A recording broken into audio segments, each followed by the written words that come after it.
जैसा कि आप सभी जानते हैं, हर शाम मैं आपके बीच ये शो मध्य तरंग लेकर आती हूँ और लेकर आती हूँ एक सेगमेंट जहाँ पर हम बात करते हैं हमारी किसी ऐसे नायक, ऐसी नायिका के बारे में जिनकी लाइफ से हमें कुछ ना कुछ मोटिवेशन मिलता है, कुछ इंस्पिरेशन मिलता है। तो वेलकम बैक, आप सुन रहे हैं रेडियो एबेक्स तराना 88.4 FM धुन पहाड़ की।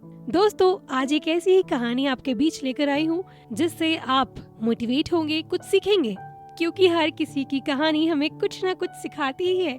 इसका आपको एग्जाम्पल मिल सकता है अपनी बचपन की कहानियों को सुनकर।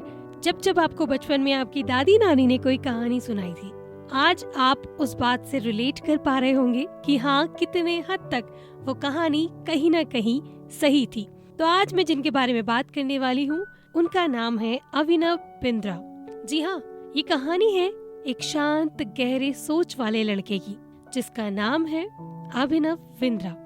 उनका जन्म 28 सितंबर 1982 को देहरादून, भारत में हुआ। कई बच्चों के लिए खिलौने और क्रिकेट का बल्ला जरूरी होता है, लेकिन अभिनव के साथ ऐसा कुछ भी नहीं था। उनका पहला प्यार, उनका इश्क राइफल और निशानेबाजी थी। बचपन में ही वह घंटों शूटिंग रेंज पर बिताते थे। उसका लक्ष्य सिर्फ मजा लेना नहीं था, बल्कि दुनिया का सबसे बेहतरीन शूटर बनना था।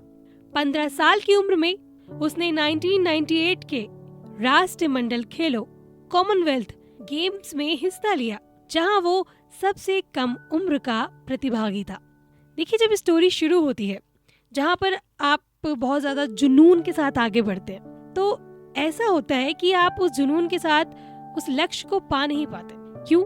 क्योंकि कोई भी स्टोरी बिना अड़चनों के पूरी कहाँ होती है। जब आप कोई काम करने के लिए निकलते हैं तो रास्ते में ऐसे बहुत से मोड़ आते हैं जो आपको आपकी मंजिल पे जाने से पहले मिलते हैं। और कई बार ऐसा होता है कि हम उन मोड़ पर ऐसे मुड़ जाते हैं कि अपनी मंजिल भूल जाते हैं। लेकिन जो लोग उस रास्ते को इग्नोर करते हुए आगे चलते हैं, वही कुछ ना कुछ इतिहास लिखते हैं। इसका अब जो उदाहरण है मैं आपको बताती हूँ कैसे उनकी जो निराशा है, इसके बाद वो इसको दूर करके अपनी वापसी में लौटे हैं। जी हाँ, 2024 का वो दिन जब एथेंस ओलंपिक्स में अभिनव ने बहुत उम्मीदें लगाई थी और लोगों को भी उनसे बहुत ज्यादा उम्मीदें थी, लेकिन वह फाइनल में अच्छा प्रदर्शन नहीं कर पाए और खाली हाथ लौटे। ये उनके करियर का सबसे निराशाजनक दौर था। कुछ समय के लिए उन्होंने राइफल को किनारे रख दिया।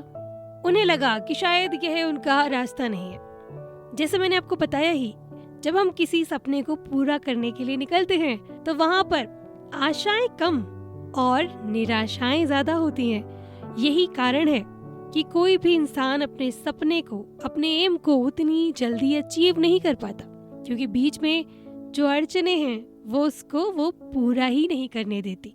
ऐसी जब चीजें होती हैं तो मनुष्य है, इनकी एक मानसिक जो प्रवृत्ति है वो बदल जाती है। चेंजेस आ जाते हैं बहुत सारे दिमाग के अंदर कि यार नहीं हो रहा, कितना ट्राई करूं, कब तक ट्राई करूं, आखिर मैं भी तो इंसान ही हूँ, मैं भी तो टूटता हूँ, मैं भी तो बिखरता हूँ। लेकिन अगर आप इन्हीं सारी नेगेटिव एनर्जीज को, नेगेटिव बातों को थोड़ा दूर कर देंगे तो डेफिनेटली आपको वो मिलेगा ही मिलेगा जिसकी आपको चाह है। जहाँ पर लोगों की बहुत ज्यादा उम्मीदें अभिनव से लग चुकी थी, वहीं उन्हें कोई रास्ता नहीं दिख रहा था, इसीलिए वो अपने राइफल से दूरी बना चुके थे। लेकिन चैंपियंस हार नहीं मानते। अभिनव ने खुद से सवाल किया, मैं कहाँ गलत था? उन्होंने अपनी तकलीफ, अपनी मानसिक शांति, मानसिक शक्ति और अपनी तैयारी पर दोबारा सोचा, पुनर्विचार किया। उन्होंने अपने कोचों के साथ मिलकर अपनी कमियों पर काम किया, समाधान निकाला। फिर उन्हें पता लग गया कि कहाँ पर वो चूक रहे थे, कहाँ पर उनसे गलतियाँ हो रही थी, जिस वजह से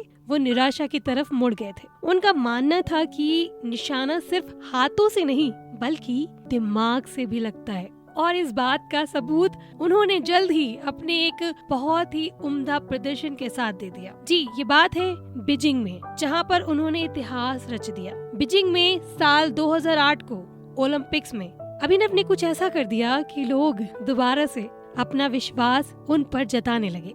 अभिनव जानते थे कि यह उनका मौका है, ये उन्हीं का टाइम है और शायद आखिरी भी। 11 अगस्त 2008 को 10 मीटर एयर राइफल इवेंट का फाइनल था। माहौल तनावपूर्ण था। दुनिया के सर्वश्रेष्ठ शूटर उनके सामने थे। फाइनल के हर शॉट के साथ दिल की धड़कनें तेज हो रही थी। अभिनव ने खुद को शांत रखा, अपनी सांस को नियंत्रित किया और अपने लक्ष्य पर पूरी तरह से ध्यान केंद्रित किया। पूरा फोकस उन्होंने बस उसी पे लगा दिया। जब उनका आखिरी शॉट पड़ा तो स्कोर बोर्ड पर नंबर चमका 10.8।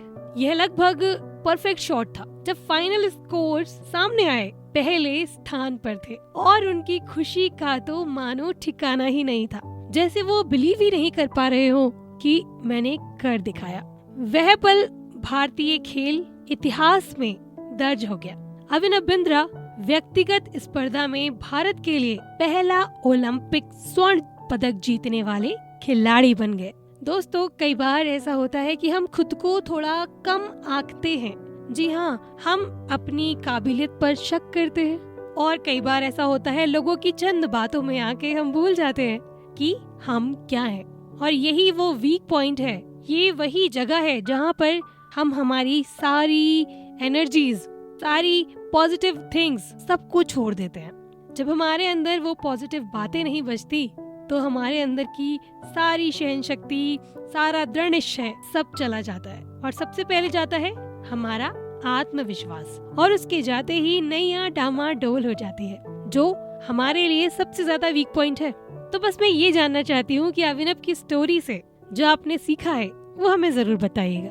अरे बिल्कुल, हमारे सोशल मीडिया हैंडल्स पे जाइए और अपने अनुभव बता सकते हैं, आप हमें फीडबैक्स दे सकते हैं। लेकिन यह कहानी हमें सिखाती है कि सफलता सिर्फ टैलेंट से नहीं मिलती, बल्कि गिरने के बाद उठने के जुनून से मिलती है। अभिनव बिंद्रा ने ये साबित कर दिया कि अगर आपका निशाना पक्का है और आप हार ना मानने का हौसला रखते हैं तो आप इतिहास रच सकते हैं। देखिए, बस वही बात है, जब आप खुद पे सेल्फ कॉन्फिडेंस रखेंगे ना तो फिर फर्क ही नहीं पड़ता कि दूसरा आपके बारे में क्या सोच रहा है, क्या बात कर रहा है। वो कहते हैं ना कि दूसरों की नजरों में अच्छा बनने से पहले एक बार खुद की नजरों में अच्छा बन के देखिए, खुद के लिए कुछ करके देखिए, बस फिर आपके काम आराम से बन जाएंगे। फिलहाल इस प्यारी सी स्टोरी के बाद अब वक्त हो चला है एक प्यारे से गाने का, एक म्यूजिकल ब्रेक का।